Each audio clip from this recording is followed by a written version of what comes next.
What is up, everybody? Happy Tuesday. Hope you guys are having an amazing week. I want to thank you guys for tuning in on yet another live broadcast, raw, uncut, unfiltered, unedited, of Comfort and Chaos. And we got a special episode today, guys, so thank you all for tuning. We got a special guest in the house. Can't wait for you guys to meet him. I'm going to let you guys interact. Hey, as you know, team, thank you all for tuning in.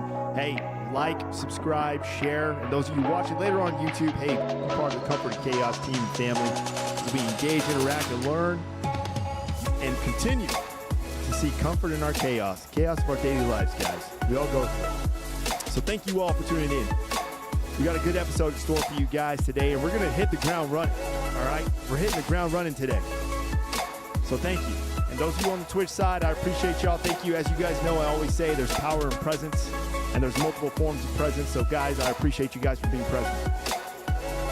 So, let's get ready to get the show on the road, team.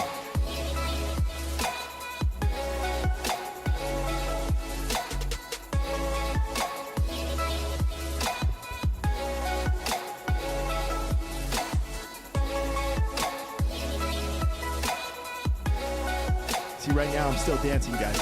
I can't let you see me bopping around.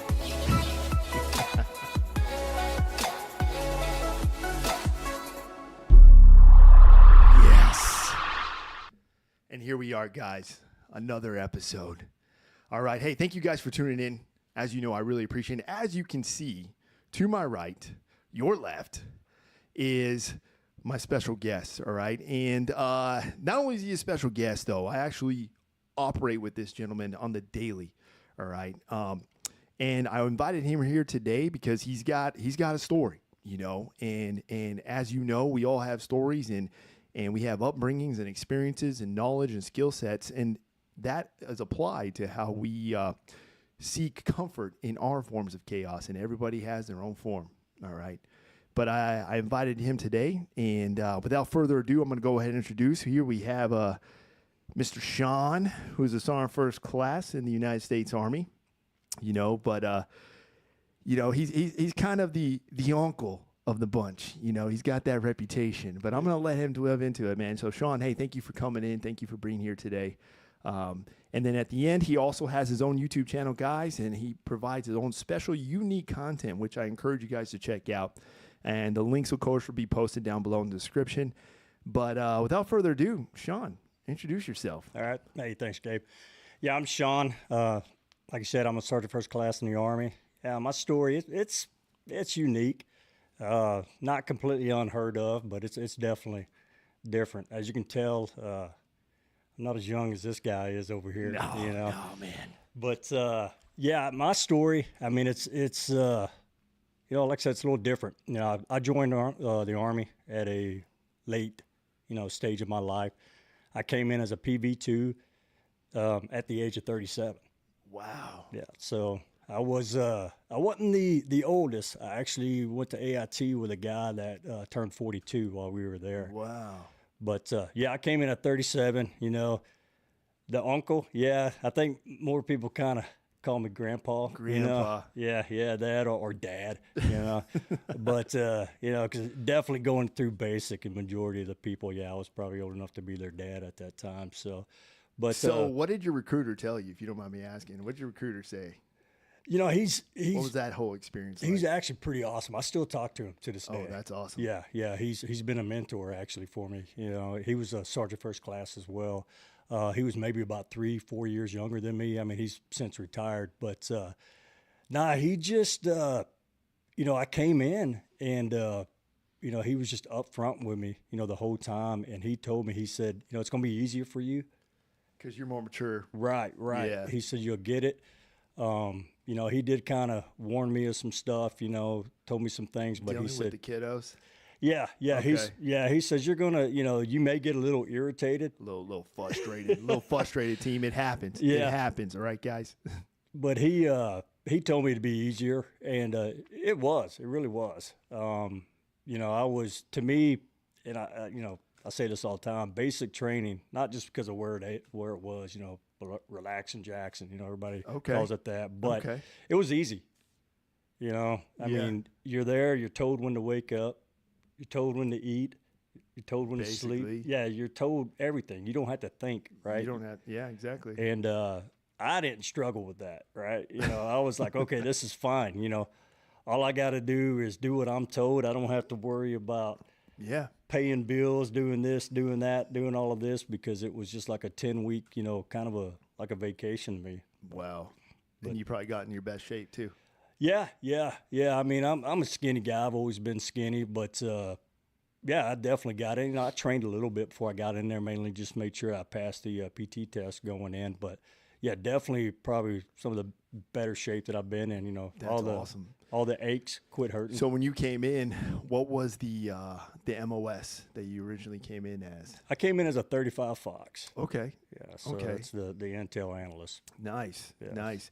Now, if you don't mind me asking, what enabled that decision to join, and especially so late?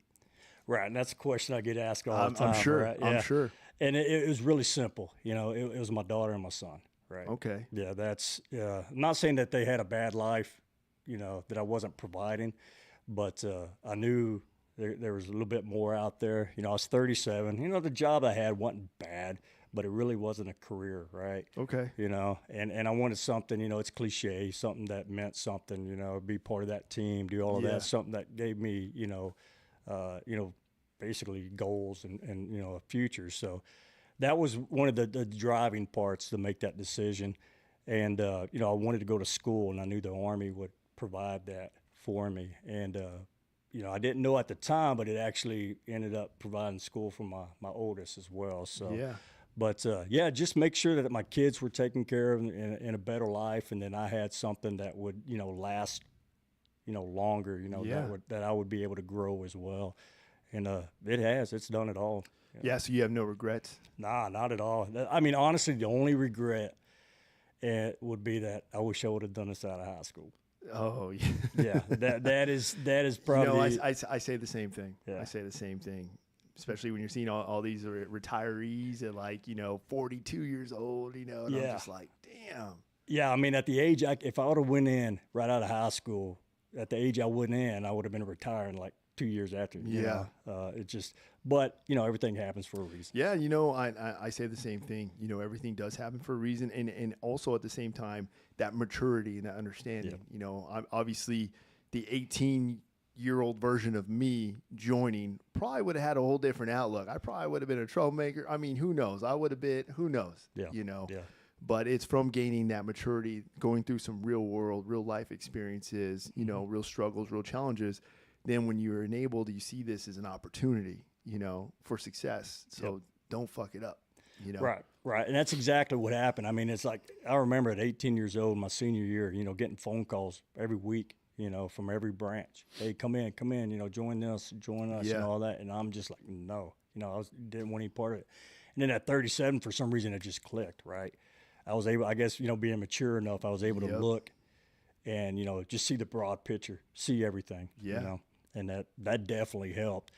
And, because I mean, at 18, especially back when I was 18, the only thing, you didn't have the internet, you didn't have all that. You weren't able to really research.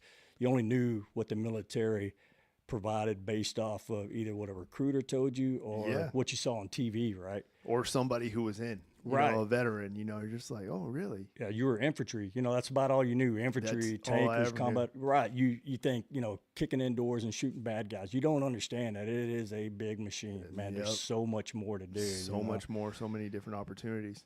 Yeah. And I think that age definitely allowed me to kind of, open up my eyes and see all of that. Now, did you have, what would you say one of your biggest challenges, going in, especially at a so late age? I'd probably just say the strength part, right? These 18, 19-year-olds, some of them were bigger, stronger. I can outrun most of them. Yeah. But maybe just when it comes to like maxing out the PT, stuff like that. But everything else, endurance, patience and all that, I definitely, I've got that old man, stubbornness. So Yeah, dude. I can only imagine. So let me ask you this. What was it like at basic training? You know, I'm sure you were probably older than some of the drill sergeants. Yeah. So you got any cool stories you want to share from basic training? Yeah, I got a couple. Yeah. Yeah. By all means. Hey, you know what, the team, hey, you guys know we all love these basic training stories, you know. Everyone has one. They're always different too. By all means, share, man. Yeah, I got the first night, you know, you go through reception, you do all that. No one ever really messed with me at reception, but once we got there to actual basic training and I go into the bay, my bay in first platoon was for the females, so they had to divide all the males and we slept in different platoon bays, Yep. right? So I was in fourth platoon bay, that's where we slept, but I was in first platoon. So we go in there and there's like 50 of us and the drill sergeant comes in, he's an infantry guy. And he's looking, you know, he's scanning, stops at me. I'm like, no, dude. Oh, no. Yeah, he looks at me because he's looking for a bay boss, right? Oh, okay. Yeah, yeah. Okay. So he's looking for the guy to do all the cleaning schedule, to do fire guard be schedule. the PG. Right, exactly. So he stops at me, keeps going, comes back to me, glances again, comes back to me and goes, you. I was like, man, you know, I did not want to do this, you know. I just wanted to go under the radar, right? I think we all do. Yeah. We always have that aspiration. Hey, let me just get through this. Yeah, you don't want the crosshairs on you, right? So that he picked me for that, and it you know, it worked out. It was, you know, as we always say, it is what it is, right? But then another one about a week later had CQ, right? And my actual platoon sergeant, we had three, two males, one female. And one male was the senior, he was sergeant first class, and the other was a staff sergeant. He was an infantry guy as well.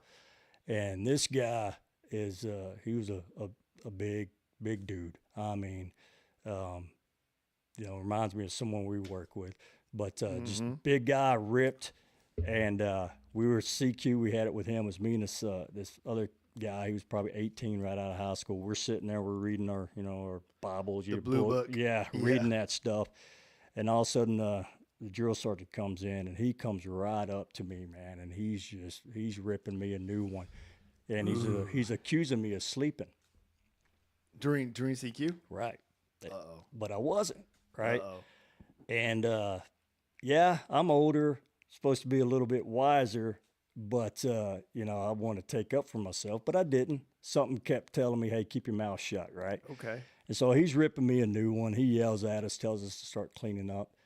And also the company commander at the time was just like 2 doors down. So he's hearing all this, and I'm thinking, man, these guys are going to think I'm a shitbag, you know? Yeah. And so, man, I'm even talking to the kid. I'm like, man, you know, I wasn't sleeping. He's like, yeah, whatever, you know, let's just clean. So we clean, and we go back and we sit down, and the drill sergeant's like, hey, get in here. And we go into the office, and he's like, hey, I came in, I told you were sleeping. He goes, I know you weren't sleeping. And man, just like a big weight came off. He's like, I'm testing you. Because I'm the old guy, right? Once again, they were looking for that leadership role. Yep. And so he said, you did the right thing, right? He said, you didn't argue with me. You didn't do anything. You just kept your mouth shut. And I told y'all to clean, and you went and clean. Now, I almost didn't, right? You know, part of me wanted to step up, but, you know, like I said, I guess that little angel on my shoulder was saying, hey, you know, keep your mouth shut, you know. Damn. But, yeah, stuff like that. And then I remember the first day we got there at basic, we were marching to the chow. And, man, I mean, I couldn't march. I couldn't do drill for nothing, right? Really? You know, I mean, I was terrible at it. And so we're all marching. And the female drill sergeant, she comes up to me and she starts ripping me a new one because I'm all over the place, right? Yep. And she's like, she looks over at that. His name was drill sergeant Gomez, big guy, right? And she's like, Battle, I can't handle this, man. Get over here. And he's coming over, man. He's fluffed up, and I'm thinking this guy's about to rip my face off, right? And and we're marching. You know, I'm all out of sync. And he takes a breath, big breath. I'm like, here it comes. You know, he's like, Private, how old are you?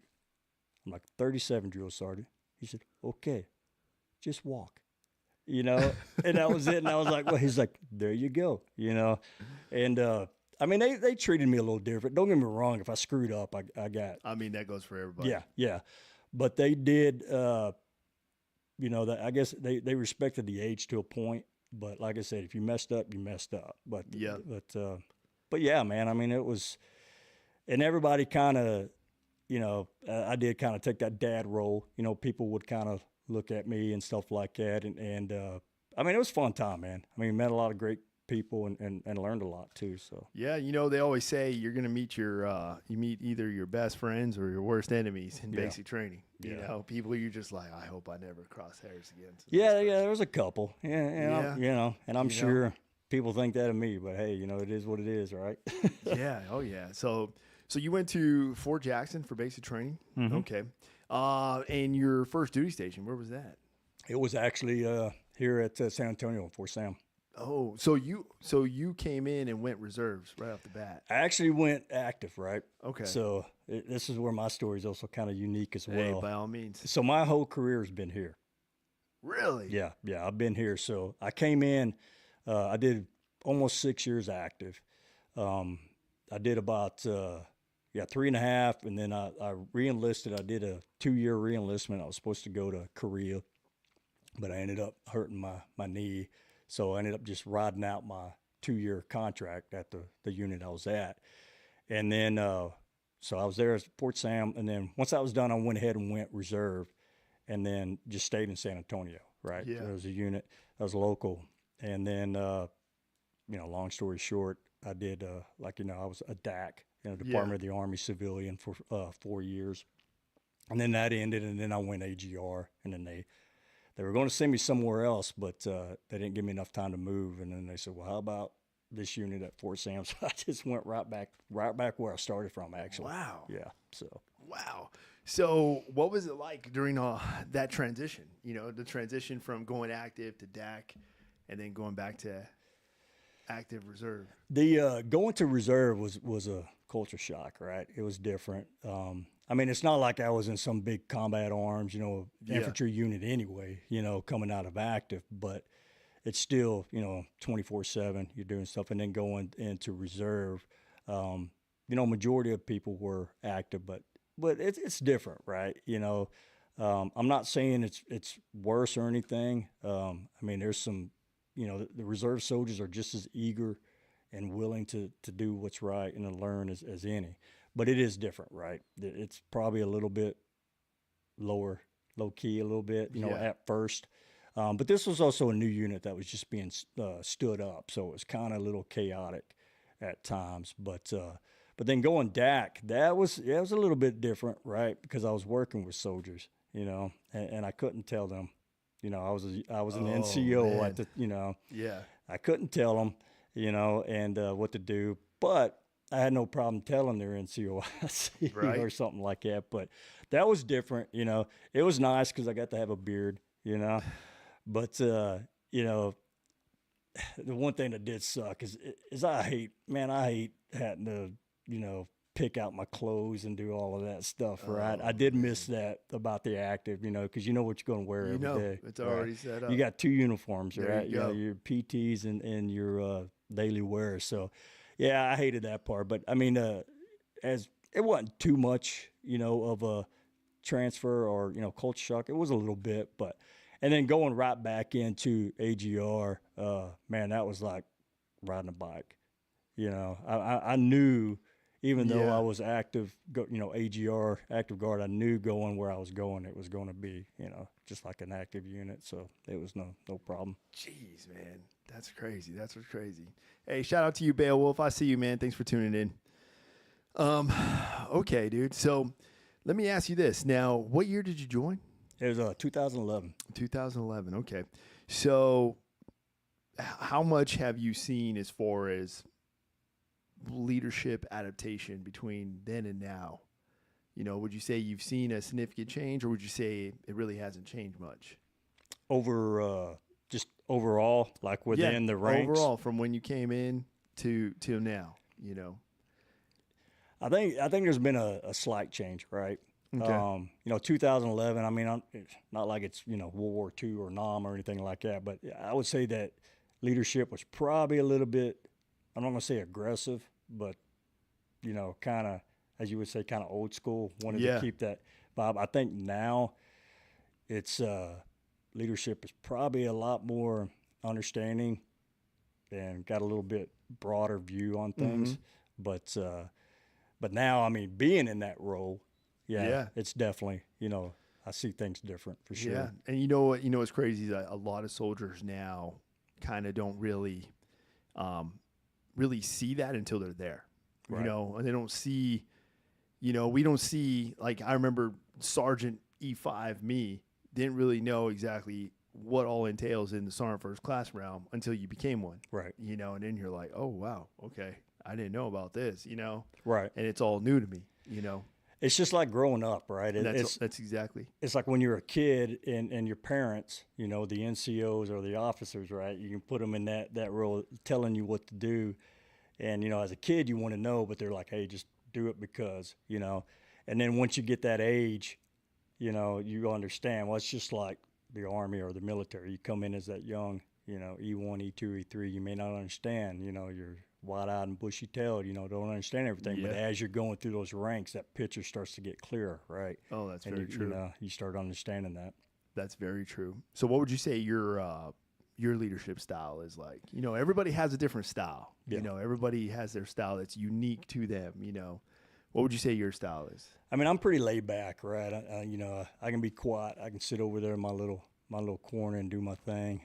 But it's not a weakness, right? No, it's not. I have to, I tend to be, I try to do a little hands-on, but try to be more verbal. Like I said, I'm more laid back. I'll give guidance, or I'll give, hey, get this done. I try not to micromanage, right? If I need to get something Yeah. done, I'll ask someone, because I know there's 10 ways to do everything, right? So I usually let that individual do it. I try not to micromanage. Now, if I want something done a specific way, because that might be the way that calls for at that time, Yeah. I will tell them, hey, do it this way, but I'll also explain why, Yeah. Because as you know, nowadays it's, you ask someone why, they got to have that whole picture as well. Yeah. So, No, I agree. but I try to, I'm pretty laid back. I'm not a yeller, I don't do that. The only time I will raise my voice is if you're going to hurt yourself or somebody else, Ooh. that's it. I try to, the golden rule, right? Yeah. That's very try to- true. That's very true. So a lot of people like to always hear, the first time or you ever got smoked before, or corrective trained, Yeah. and we've all, in the past episodes, I've always had a guest share that story, and we'll get into some other ones though, but, what was your first experience with getting smoked? It would have been a basic, right? Okay. There was 2 times. The first time was a group, right? Okay. So I was in, 1st platoon, but we were a guest of 4th platoon's bay, right? So it was after the end of the day, and we're just all kind of hanging out, getting ready for the night. And then one of the females from 4th platoon came in, and she yelled, female on the floor. Yeah. Well, one of the guys in my platoon popped off and said something. Well, she about faced and went and got the drill sergeant. Oh, Well, man. the drill sergeant came in, and so, man, we're like, why'd you do that, dude? So the drill sergeant comes in, and then she tells 2 or 3 of her soldiers to go in the latrine, turn all 6 shower bays on hot. And so that went for about, she let that steam up for about 5 minutes, and then we went through all the PRT drills, in the shower. In the bays? Yeah. In the shower bays? Yeah. Not in the water, but right outside. But outside. it was basically a sauna at that point. Oh, my goodness. And we were in ACUs, so we weren't in PTs or nothing like that. Oh, my goodness. Yeah, so that lasted for a good 30 minutes. Oh. And, and then the second time was an individual smoking. Well, nah, actually, my actions caused the whole bay to get smoked, right? So that was, man. Oh, man. And I just remember, there was 50 of us in that bay. I just remember 100 eyeballs just, giving me that's the worst. Yeah, giving me the stink That's eye, the worst. And what it was family day, right? And so they give you your phones back, and as you know, I love music, right? So me and this guy, we were talking. I was like, yeah, check this out. Check this band out, And I, that was kind of the new I just got a new smartphone, right? Yeah. And so I was like showing them all this stuff. Well, about that time, the drill sergeant walks in. And of course, my dumbass, I'm standing there, with the phone in my hand. And I'm like, so was everybody else, Yeah, right? I was going to say. But I just happened to be right there in his eye shot, right? Man. And so we all, we were all down on the floor, and man, I felt terrible, And I remember just looking at those guys and mouthing, "Man, I'm sorry." I felt bad, and I really felt bad because then the next day I got promoted, right? Yeah, so yeah, I felt bad, but we all make our mistakes, and they all knew, hey, it happens, and they all said, yeah, we were all doing it, they were like, no problem, but I felt bad. Jeez, Yeah. dude. Yeah, I used to hate that mass punishment Yeah. for like one person. Yeah. We had a soldier in basic training who had a piece of brass in his pocket from one of the ranges. Uh-oh. Yeah, he wanted to like send it back as like a souvenir or something, And when we came back, he snuck it, and we came back, and a soldier told one of the drill sergeants on CQ that his bunkmate had a piece of brass from the range. Yeah. And so literally he got drill sergeant, came back, got the brass, had him sitting on a chair nice and comfortable in the middle of the bay while all of us were doing the workouts. Oh, man. We were doing everything. 8 count push-ups for about maybe 35 minutes straight. And when we were supposed to all be in bed. Yeah. And he woke us up and and here we are. And he's like, "No, man, you just get comfortable." That was that drill sergeant's way of dealing with it. I'll never forget Drill Sergeant Hernandez, man. Shout out Drill Sergeant Hernandez. But that was his way of punishing, Yeah. So if you did the crime, you're gonna relax. Yeah. He said, "Oh, no problem. You want to sneak in peanut butter from the DFAC? Hey, here, go get your peanut butter. You can eat it. Sit Yeah. down right here and eat it." Everybody else, though, the bend and reach. Let's go. Yeah. I get it. I understand why they do that. I don't completely agree with it, but it's it teaches that unity, right? To make sure that everybody's watching out for each other. Everybody looks out for each other. Yeah, and then I'm kind of surprised, especially with the bunkmate, letting him know that he still did it that way. But man, I'll never forget. We went to the night range. That was at Nick at Night or whatever they call it. Oh yeah, right? Nick at Night. And we went and did that. And on the way back, so it was it was probably like midnight, 1, 2 in the morning. And we'd already been up probably since, 04. So everybody was tired. We get back and we all get off the bus and we're under the bay and they're doing a quick, accountability. Well, we're missing someone. Uh-oh. Yeah. Well, he fell asleep on the bus. Oh, and the guy sitting next to him didn't wake him up. Yeah. And so luckily we didn't get smoked, right? Yeah. But this poor guy, we're all sitting there, and all of a sudden, I don't know how far he low crawled, but there he was, just crawling in front of the whole formation. He just kept going back and forth, Oh, and man. I was really shocked that we didn't get smoked, we got yelled at, hey, why didn't you look out, because, that's what you're supposed to do, never leave a falling, never leave comrade, all that stuff. But yeah, it was. I felt bad for that guy, man. Yeah. He was just tired, man, but he was awake after that.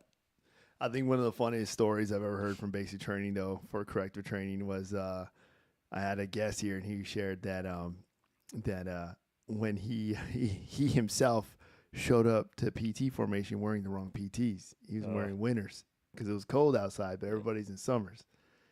And the senior drill's like, "Oh, you want to be different? Okay." He said, "You want attention? You want people to look at you? Is that what you want?" "No, drill sergeant. What? No, well, that's what you are. Everybody's looking at you. What looks different here?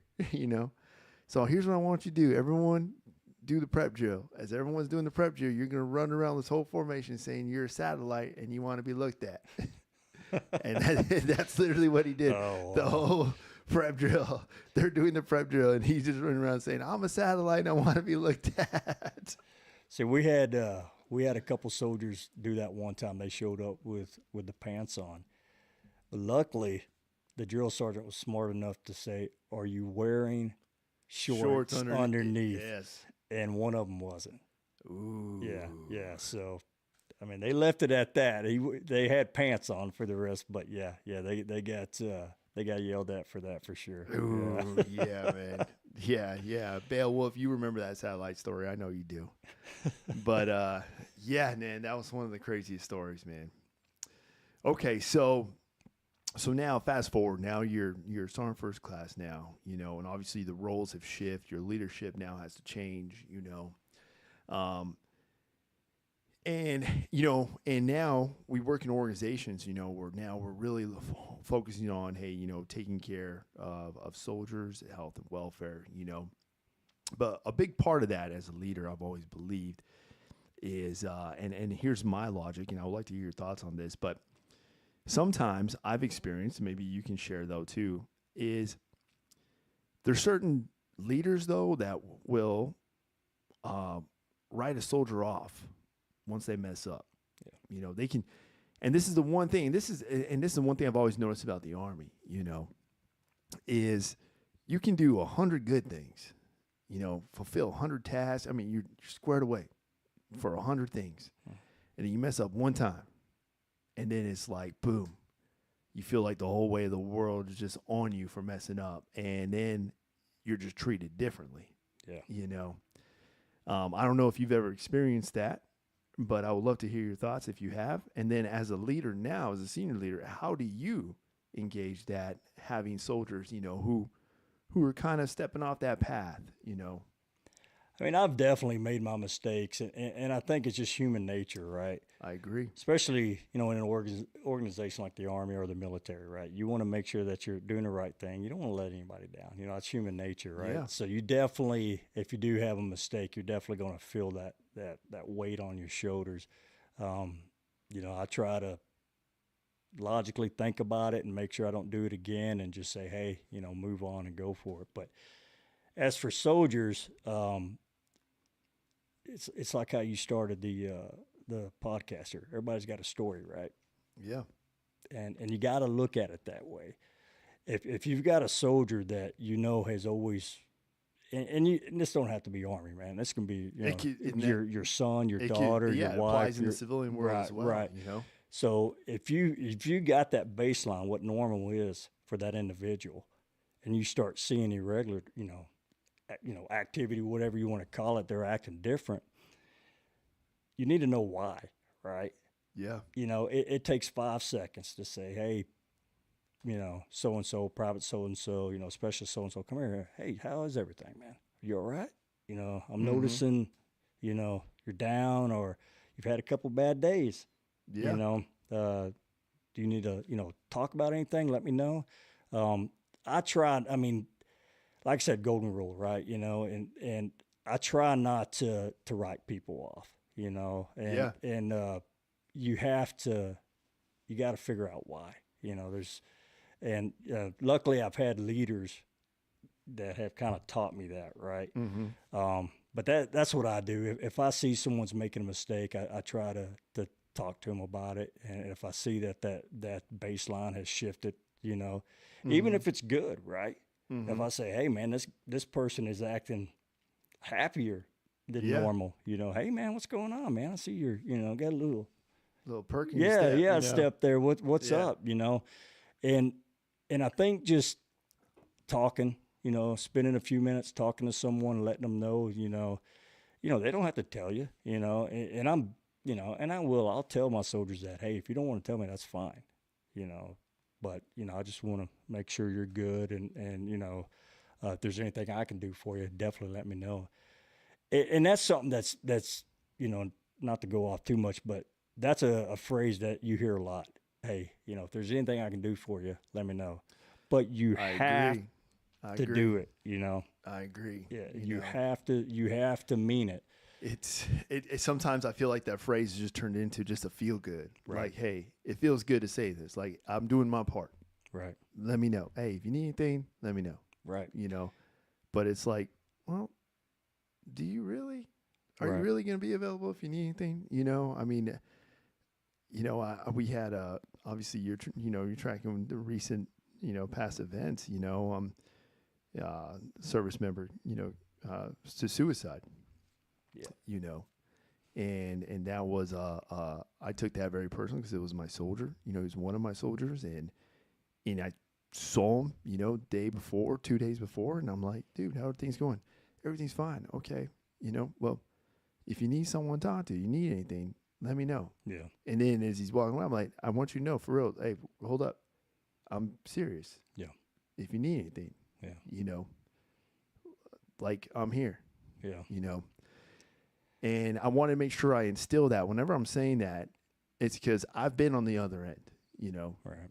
I've been on the other end where you're in those dark spots, those dark places, and your mind can go places, and then you start to always hear people, hey, I'm sorry. Hey, if you need anything, I got you. Hey, whatever you need. And then it's like, yeah, but where are you?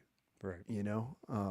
It's different. It's different to say it, but then to actually act on it. Yeah. And that is something that I feel like now we as senior leaders, we have to engage that. But at the same time, senior leaders too have to be checked on. They do. Because it gets thinner and thinner on the top the higher you go. And that is something that I have learned myself, that that left and right gets smaller and smaller when you're the higher rank you get, and it's like, okay, well, who's checking on the checkers? Right. And that's something we have to, that is something I feel like strongly we need to, fix, at least from, and I'm doing whatever I can on my part, but I know that this is a whole organization, it's bigger than that. And that's something they definitely need to harp on. They do. I mean, they're definitely pushing the people first, stuff like that. But I agree with you. I mean, saying is one thing, but your actions and if you're going to say, hey, if there's anything I can do for you, when you get that call at 2:30 in the morning, you know what, you better be there. Yeah. You have to do it. And it's just, I think that's what separates, that good leadership or just a good person in general, I mean, just exactly. a decent human being, if you're going to say something, do it. I mean, we all have, life happens, right? Stuff We're gets going to have that chaos. Yeah. Yeah, exactly. And like I said, how you get that comfort, how do you, how do you find comfort in that chaos? But it's, I mean, I tell you, I always kind of thought, as I was moving up through the ranks, when I reached that senior NCO, I always kind of wondered how was that going to be, and you always kind of think, all right, I'm going to get more responsibilities, more this, more that. Man, am I ready for it? But I wouldn't change it, man. Being at this level and being able to be down there with the soldiers and just, I mean, it's amazing, right? I mean, we work with 18, 19-year-old kids, 20-year-old. I mean, I don't mean kids, but, soldiers, right? And I have learned so much, Especially you, man. Right. You're so experienced, you're so cultured already, Right. And that was, I think that was probably one of the, I'm not going to say it was a hurdle, but it was definitely an adjustment for me, 37 years old, living in Texas, my whole life. And now all of a sudden, I'm in an organization where there's people not only from all over the country, but all over the world, right? Yeah. And different ages, different nationalities, different cultures come from, different upbringings. And, man, you learn a lot, Yeah. I'll tell you what, the first week of basic, I didn't realize people didn't like Texas that much. I was like, okay,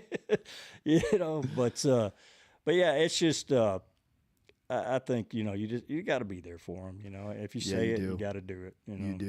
You do. Now, have you ever had to, I guess, how have you ever had to engage yourself on resilience? Being resilient, as a seasoned leader as yourself, coming in, obviously, I'm pretty sure you've had multiple opportunities, and probably engaged through multiple forms of chaos where you had to develop some resiliency to get through that, Yeah, and I think for me, even outside the military, it's having that support, right? Mm-hmm. Be it family, friends. Me, it's my wife, right? Okay. She's definitely she can tell if I'm a little Shit. low, That's good, man. and she's able to talk to me and get me picked back up if I need to be. I try to be a half full, type of guy, glass half full. Yeah. So I try, I've definitely throughout the years I've gotten a lot more positive, and I think the Army has actually kind of instilled that into me and kind of taught me a lot of that because, like I said, just being around different people and Yeah. seeing, you know, eh, everybody's had it. You got that one PFC. It just seems like sometimes they just can't do anything right, but they're still showing up with that smile on their face and doing everything they can, and that kind of motivates you as well. But yeah, my wife and just family, my kids, it's, that I think they kind of help me be resilient and keep me driving, That's and help me, legit. pick back up.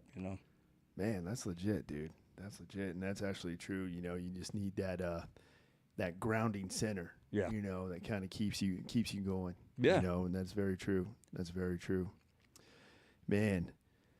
So, gosh, dude. So, how much longer before you retire?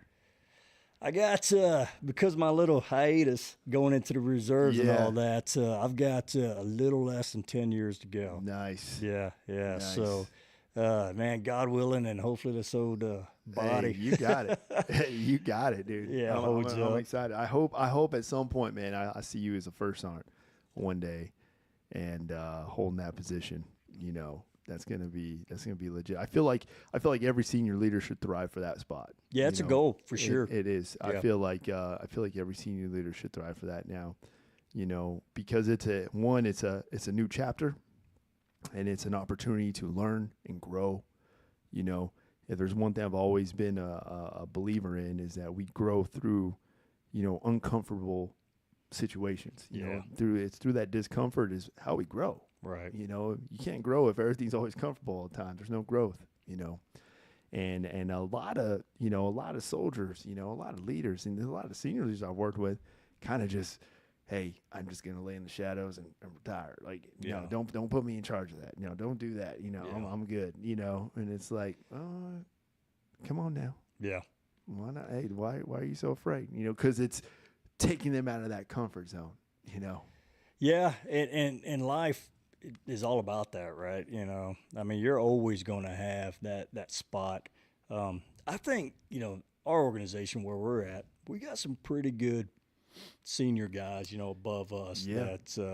that definitely don't want to tuck back, and No, get that in those is good. shadows. And I think that's good for everybody, It to is. see, to see that. But you talk about that, getting outside the bubble, the discomfort. It's like last week we went to the gas chamber, right? Oh yeah. But look how much stronger everybody was. Yeah. Our group was real tight. We went into land nav after that. Yeah. Everybody. I mean, after getting CS gas, Yeah. we went right into land nav, and everybody was just motivated. And It's true, and it's so weird how bonds are forged through chaos. Almost. yeah, and know? I mean, because that is not fun. It's not. Yeah, we've all done it. Multiple times. It's that embrace the suck mentality. Yeah, yeah. We're gonna embrace it together. Exactly, know? exactly. Because I remember, always every time you do something like it, like, man, I'm really not looking forward to this. But then you get there and you see the other 50 people about to go through the same thing. You're like, all right, well, they're going to be embracing it with me. So it kind of puts that smile on your face and you go through it. But yeah, you're right, man. That was a lot of fun. That Yeah. was, man. That was a good time. I'm trying to do some more of that. So tell me about now. So one thing I've learned about you, man, is music is important to you. Yep. Yeah. Yeah. So how'd that come about? Pretty young, right? Okay. And that's probably another kind of resilience, There tool you for go. me too, to kind of unwind. That's But man, I just as long as I can remember, it's always been kind of a part of my life. My mom was always playing it, in the car or at home, and my grandfather was a musician, and he would always sing on guitar. But I think what really kind of stuck with me was my uncle. He's more like an older brother. He's only 9 years older than me. But, what got me into the genre that I like, the metal and the hard rock was him. I just remember going into his room at my grandparents' house and seeing the AC/DC, Yeah. the Judas Priest posters and stuff like that. Okay. And him, putting on a record, and I remember just hearing, Back in Black, and For Those About to Rock, for the first time being like 5, 6 years old, and Judas Priest and stuff. And that really kind of sparked it, and then, like I said, I always kind of looked up to him. He had the long hair, he's a metalhead, and Yeah. he was always, like I said, more like an older Did he brother. drive a Camaro? He had a Trans Am. Oh, yeah, I was gonna yeah. say. Yep. Camaro or Trans Am. Yeah, you know what I'm saying? he had a, wasn't a 78. No, it was a 78. Yeah, he had a 78 Trans Am. Man. He actually got that a little bit when he was probably 22, 23 years old. But yeah, I definitely got pushed into it, from him. And then just as I got older, I just really got into it. It was, kind of like my comfort deal, Yeah. If I didn't have nothing to do, I'd be in my room and put on a record or whatever. Yeah, I'm old, put on the record, Put on that record. Yeah. And then, I just grew into, like playing guitar as well. My uncle, again, he was a guitar player. And so he kind of got me into that, started teaching me some stuff. And then from there, it's just like at 14, 15 years old, every kid, when they start playing an instrument, they have that, that goal or that dream of being that, that rock star, And so that was definitely my, thought, and, I was in bands, but yeah, never rock star status, definitely. But, I just always found comfort and it's something that, to this day, I can hear a song and it will hit that rewind button in my brain, and I can go back and it will take me back to a time, oh yeah, I remember that, based off of music, like I said, it's always just been a big part of my life. So kind of like how you like deload from the day or just kind of de-stress or whatever. Yeah. As soon as I get in the truck, I'm popping something on and just kind of trying to decompress a little bit. And then even when I get home, cooking dinner, I've got it going. And then my wife's the same way, man. She loves music. So that was one thing that kind of bonded us. That's pretty cool. Is that how you guys met? We actually, we met online, It's there you go. The which, 2020. which app? Oh, man, I'm afraid to say because apparently it was not Tinder, nothing like that. Okay. But what was it? Plenty of fish. Plenty of fish, Yeah, man. yeah. And I remember I told a buddy I was on there, and he's like, what? He goes, you're on Plenty of Herpes? And I'm like, nah, man. So apparently, yeah. But anyway, that's how we met, and it's. I don't knock on anybody who meets, their significant other on an app, man. The way I see it is, hey, it's 2024. Yeah. It's just. The world's just getting busier and busier. Yeah. People just don't have time to especially in the military. You don't got time, man. You got to do this. You got to do this. You got to prepare for this. You got to do whatever your own personal resilience is and your own routine, and it's like, hey, if there's a resource available, one thing we're taught in the military is learn how to utilize all your resources, So, hey, if it's a resource available, by all means to help you pursue an end state, I don't knock that, man. So congratulations and shout out to you and your wife, man. Yeah, smarter, not harder. Right? There you go. The chat's coming in here saying, hey, the album Souvenirs by Dan Folberg is a great vinyl. I don't know who that is, man. Yeah, that's gonna, if I'm not mistaken, man, that's gonna be some 70s kind of softer. I appreciate you sharing that, but I don't know that one. Yeah, softer rock stuff. Yeah, vinyl, man, I love it. I've probably got about 400. 400 vinyls? Yeah. How many cassettes do you have? About the same. Yeah. Damn. Do you have a cassette player? Yeah.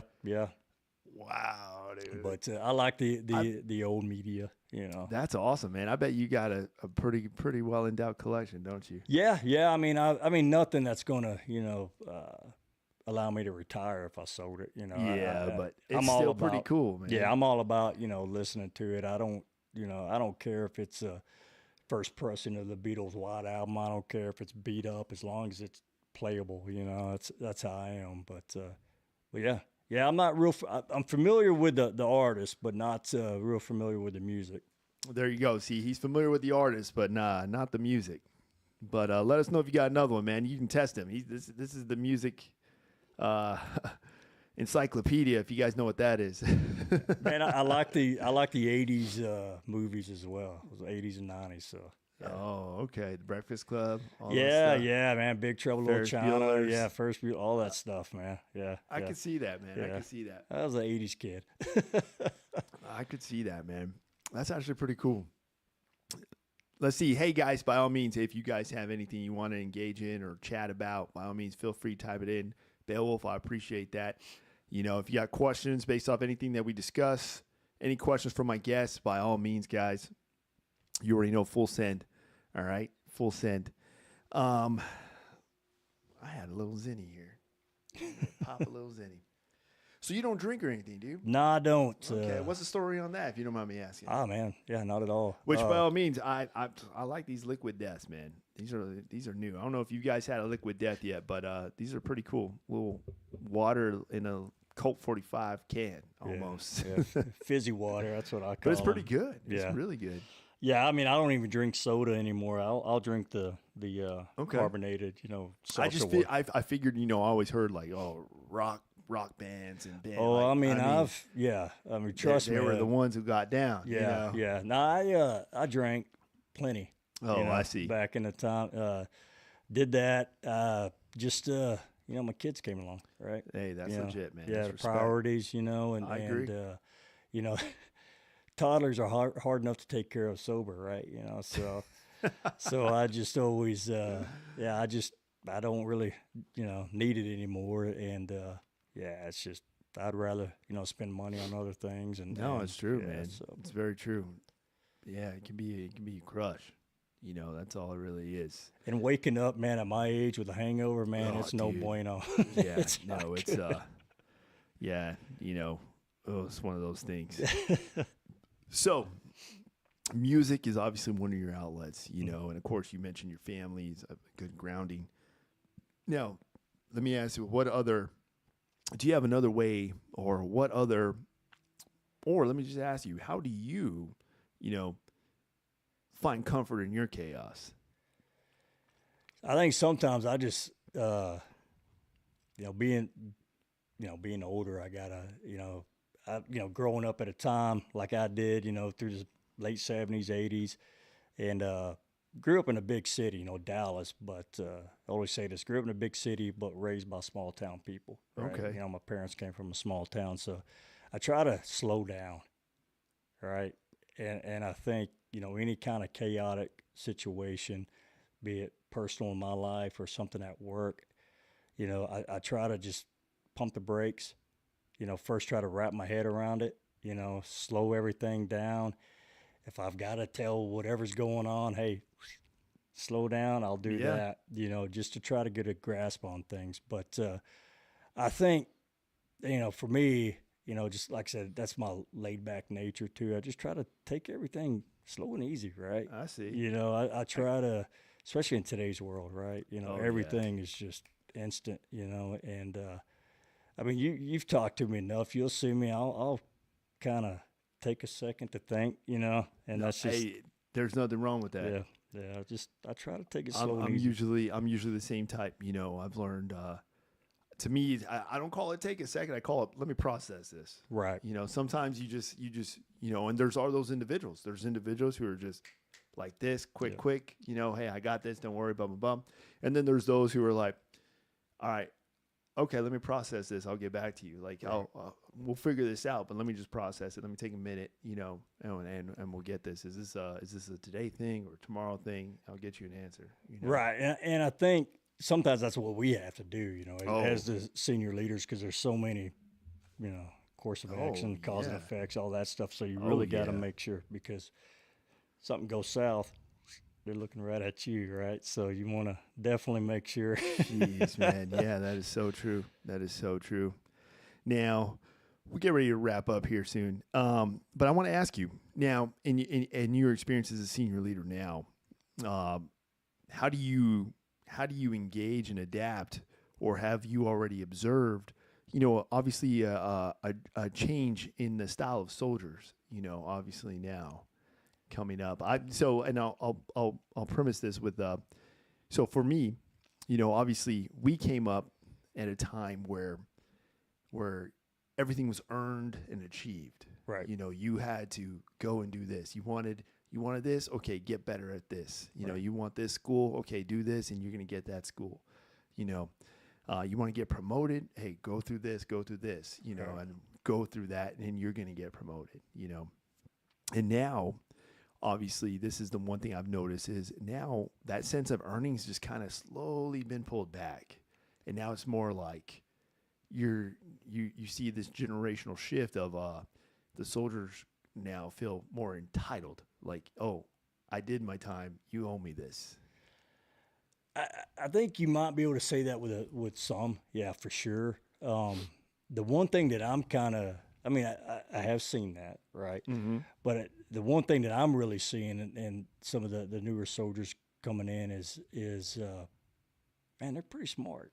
Oh yeah, no, that's the other thing. They're smarter now. Yeah, You know? and they're educated. And what I mean Yep. by educated, not so much school, but just they've got. It's almost like they've got. I mean, we call it street smarts, right? But they've also got. I mean, some of them got really good financial. Yeah. Smart stuff I like get. that.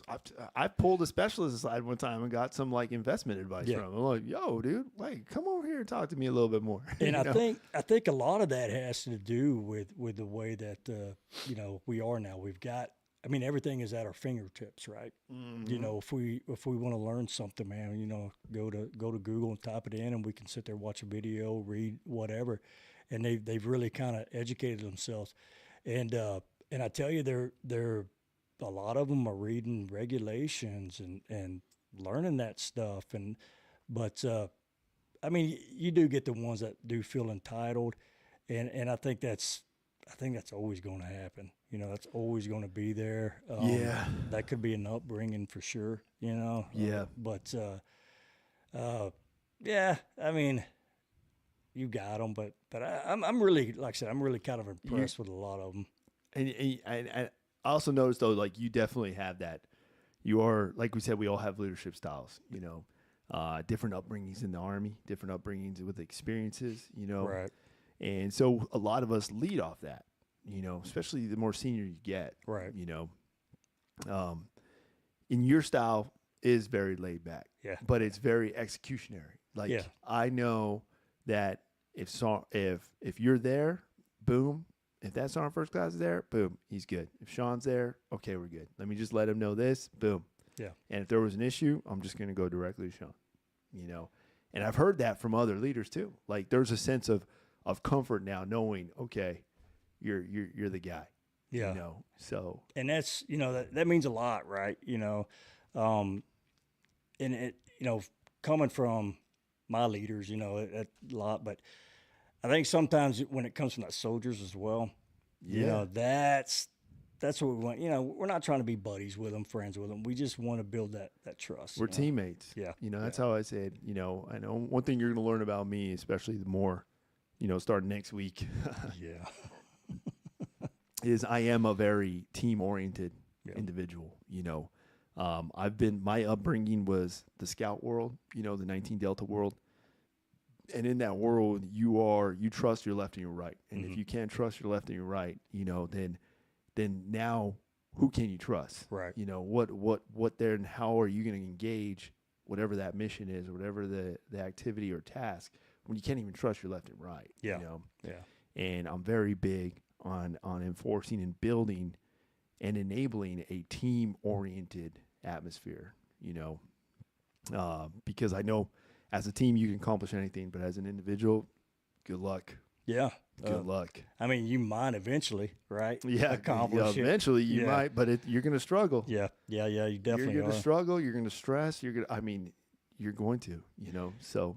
You definitely gotta. I mean, I agree. You definitely gotta have that team, and I think. I mean, that's one of the great things, with the military is. I think that's one of the funnest parts I like is taking that team and acknowledging everybody's strengths, and weaknesses. And what's Yep. great is when the soldiers know they've got a weakness, but they don't care, and they're still like, "Hey, I'm not good at this, but so and so is," and you Yeah. start seeing that Oh, yeah. cohesion and everything building, and that's awesome. It's cool Yeah. to see. Yeah, and you got a stellar little team there. You got a little squad. I do. Of I gremlins, do. I got you I know? got some awesome guys, Hey, man, you and, do. and, and You ladies. definitely You do. know? You Yeah. definitely Yeah. do. All right, man. Before we wrap up, why don't you tell us a little about your channel, man? I know you got your own little YouTube channel. Yeah. You got some specific, really, really creative content, guys. I hope you're paying attention here. Listen to this, Yeah, it's a basically a music channel. I show my vinyl collection, cassettes, CDs. It's called Some Dude in Texas, and anywhere from basically hard rock all the way to the heavy stuff, your thrash and your death No metal. Spanish music. Uh, Oh, no, man. I can't. Man, you hear this accent, this twang. I can't speak that stuff. But yeah, that's it, man. It's music related. I may pop up, if I go to a concert or something like that, I may do a quick Hey, there review you on go. it. But as I'm getting new, cassettes, records, stuff like that, I'll just do an episode and show them. I usually do 4 or 5 at a time. I may occasionally pick up the guitar, play a riff or something like that. But Heck yeah. that was my vision. But man, it takes time. So It does, man. I'm just kind of going back to Consistency sharing. is key. Consistency is key. Guys, I'm going to post the links all down in the description, so feel free to check it out. Show my man some love. So real quick, what was one of your favorite concerts, most memorable concerts? Man, I got a couple. Is there one that just stands though above? Like you're just like every time you hear that band or you hear that song, you just go back to that moment where you're just like, oh, I was there. Yeah, I mean, I saw it was 1990. Show my age. 16 years old. I saw Judas Priest with Megadeth and a band called Testament, and they were touring. Basically, that tour was Judas Priest. It was their Painkiller album, and it was like their heaviest one. But that was the last tour that their singer Rob Halford was on. He came back, years later. But Megadeth, it was probably their best album. It's called Rust in Peace. It's got a song called Holy Wars, and it was all about Desert Storm and all of that stuff that was Really? going on there. But that was like their biggest album, so it was cool seeing them in their prime and that. But I tell you one that, and I really wasn't even a fan. Of course, I knew their stuff, but was the Rolling Stones. Rolling Stones. Yeah, I was Okay. 16 years old, and of course I knew who they were. I knew their songs, but I wasn't a fan. The main reason why I went because there was a band called Living Color opening up for them, Oh. so I mainly went for them. They were a metal band, but anyway, we ended up getting in for free. A buddy of mine's dad knew a guy that was working up there, so Oh, that's always the best. yeah, it was awesome. It was at the Cotton Bowl in Dallas, Texas, which is a football stadium. Yeah. So we go to a gate. We get there. The guy has our names on a piece of paper. He lets us in. We didn't even have seats. We were just roaming the field, right? So we got there like at 6, and we got to see the Rolling Stones do sound check.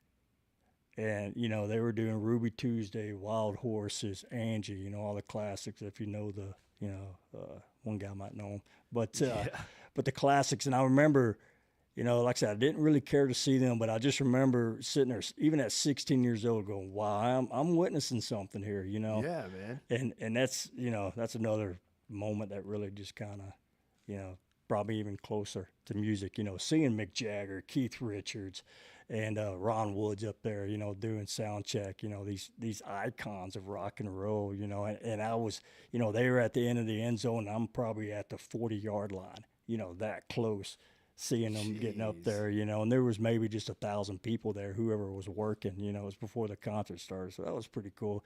I would say that's probably my most memorable, concert, was being able to witness that. That's actually pretty cool. Yeah, man. it was neat. Yeah. So are you into any like current bands? Like are there any bands that kind of impress you nowadays or Man, I'm trying to think. It's like if I listen to radio or anything like that, anything that's stations on here, they really don't play anything, current. I know the top 40 stuff because my wife listens to Pink and Man, does that just get to your nerve? You're just like, ugh. I went to the concert, man, but hey, I went back in September. But yeah, Taylor Swift, all that. I can handle Pink, I don't mind Pink. Yeah, Taylor Swift, I gotta kind of bite my tongue a little bit. Yeah, man.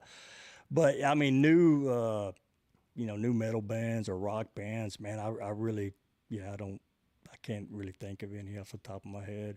Like I said, I still go back to the old school. I saw a band. I saw Fall Out Boy and Under Oath. Yeah, I know them. Yeah, Under Oath, and that was actually a pretty cool concert. And I was younger, but that was the first time I ever discovered what a mosh pit was. Oh wow! Oh man, that was an experience. I thought it was a fight. I didn't even know what to expect. I'm just this young kid, and I'm just like, what's going on? I think a fight just. But I think those guys are fighting. There's a big group down there. It's turning into a huge fight, And then I learned, and I'm like, oh, that's what that is. Yeah. Okay. Yeah. I don't get into them, man. Even at a young age, always stayed back. But yeah, I've heard of Fall Out Boy, and like what's funny is the stuff that they're calling like classic rock now were bands that, like Korn, Deftones. Stuff like that, or even Disturbed, Godsmack, and all that. That's all kind of considered, classic rock now. But to me, that's probably like the newest stuff that I know. Hey, I hear you. I hear but I don't. I mean, if I'm listening to anything, it's the stuff that I know. That's legit, man. That's legit. Well, you got anything you'd like to plug? Anything you'd like to share? Any questions for me? Anything before we wrap up? Trying to think. No, I think I'm good. Oh, okay. Okay. That's what I like to hear. What? Just some guy in Texas? Some dude in Texas. Some dude in Texas. Let that be a testament of just how laid back this guy is. His YouTube channel is titled "Some Dude in Texas." Like that. You can't get more laid back than that. That's you. I read that title and I'm like, that's him. Yeah, It all fits now. It all fits. Like I said, man, I grew up in a big city, but I was raised by small town people. So I try to, just chill and do what I got to do. Well, I appreciate you, man. I thank you for coming out here this evening and coming on and being a guest on the episode, little guest host, and sharing. I appreciate that, man. I look forward to having you again. Who knows? Come up, talk about something else, and plug some other things. And just as you continue to grow in your career, and engage in different forms of chaos, by all means, man, come over here and share it. For sure. And guys, hey, I thank you guys for tuning in as well. We're going to go ahead and start wrapping up. As you know, team, you already know, hey, if you like what we're sharing here, like where we're going, like you like where the channel's going, I appreciate you. You hit that like button, hit that subscribe button, be part of the team. Don't forget, links to my man's channel are going to be down below, team. And I really appreciate you all for being present, whether you're present during the live broadcast or even later on as you watch this later on the YouTubes. Either way, guys, thank you so much. We're going to go ahead and wrap up, team. Hey, and as I always tell you guys, you already know, do your push-ups, drink your water, take your vitamins, and most importantly, guys, continue that mission of life. Don't hesitate on creating a memory or seizing an opportunity, team. All right, continue to grow, and we'll grow together. All right, team, I'm out.